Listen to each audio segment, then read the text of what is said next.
So during the question period, one journalist said, well, the United States has always been opposed to the breakup of countries in Africa. Keep the original borders. So why now are you supporting this referendum? So I said, well, the history is that the Eritrean people never had the right to decide for themselves. The UN placed them in part of Ethiopia as a confederation in 1952.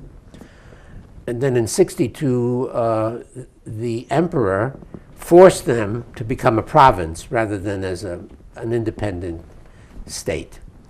So that started the war. So I said, I believe they should have a referendum. I asked Meles, well, how do you feel about Eritrea becoming independent? He said, the Ethiopian people don't like that. They want Eritrea to stay as part of Ethiopia. And I said, well, can you do anything about it? He says, I'm not going to fight them because then they'll go back to the mountains and have another. Fight back again, yeah. So he said, well, we'll have to live with that. But I know the Ethiopian people don't like that. In my opinion, the 1998 war was started by Meles. Because I've read you've heard of WikiLeaks? Yes. This was U.S. communications that were leaked. Okay. And I've been reading those, and it looks to me pretty sure that Meles didn't explain to me why they're not ready. But I've been trying to get them to mediate their differences. For example, the question of the delineation of the border.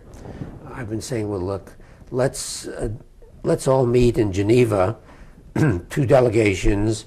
We could have a U.S. government person there or a neutral government, UN, and in the morning they will delineate the border.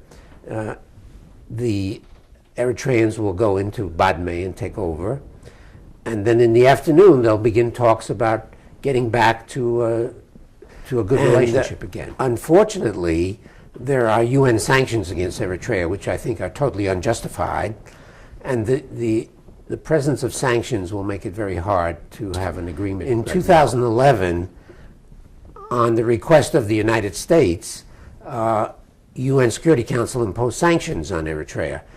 They were accused of helping Shabab in Somalia. I've talked to experts, especially in the academic world. I don't have any inside information anymore.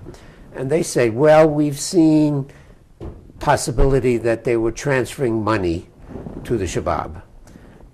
But for the last 2 or 3 years, there's absolutely no evidence that they're involved with Shabab. Zero evidence. And in October 2014, 14 of the 15 members of the Security Council voted to lift sanctions. There was only one country that refused, the United States, and they have a veto. So the United States has something against Eritrea. So my worry is, America, now I'm trying to think like an American, for example.